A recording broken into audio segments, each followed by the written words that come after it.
আসসালামু আলাইকুম এভরিওয়ান, সবাই কেমন আছেন? আমি আলহামদুলিল্লাহ ভালো আছি। আর এটা হচ্ছে আমার গ্রামের বাড়ি। আর গ্রামের বাড়ির পরিবেশটা দেখেন, মাশাআল্লাহ অনেকটাই সুন্দর। আর এটা হচ্ছে একটা পুকুর ঘাট। আর পুকুর ঘাটটা কিন্তু মাশাআল্লাহ অনেক সুন্দর। আর এখানে কিন্তু সবাই গোসল করে গ্রামের। আমারও কিন্তু খুবই ভালো লাগে পুকুরে গোসল করতে। এখন বাজে বিকাল 5টা, চলেন একটু হাঁটাহাঁটি করি, একটু ঘোরাঘুরি করি। আর বিকাল টাইমে গ্রামে আসলে হাঁটাহাঁটি করতে কিন্তু খুবই ভালো লাগে। আর শহরের মতো কোনো যানজট নাই, গাড়ি ঘোড়া নাই। আর এখানে আছে নিরিবিলি রাস্তা। তাই আমি একটুও দেরি করি না, হাঁটাহাঁটি করতে আমার খুবই ভালো লাগে। আর আমি চলে আসলাম আমার একটা খুব পছন্দের জায়গা। এই জায়গাটা কিন্তু আমার খুবই ভালো লাগে। আমি যখনও গ্রামে আসি তখন কিন্তু এই রাস্তাটা দিয়ে হাঁটি। আর এর পাশেই আছে অনেক সুন্দর একটা ভিউ।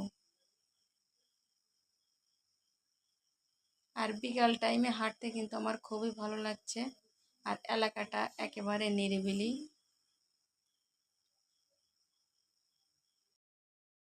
ভিডিওটা কেমন হয়েছে কমেন্ট করবেন। আল্লাহ হাফেজ, সবাই ভালো থাকবেন।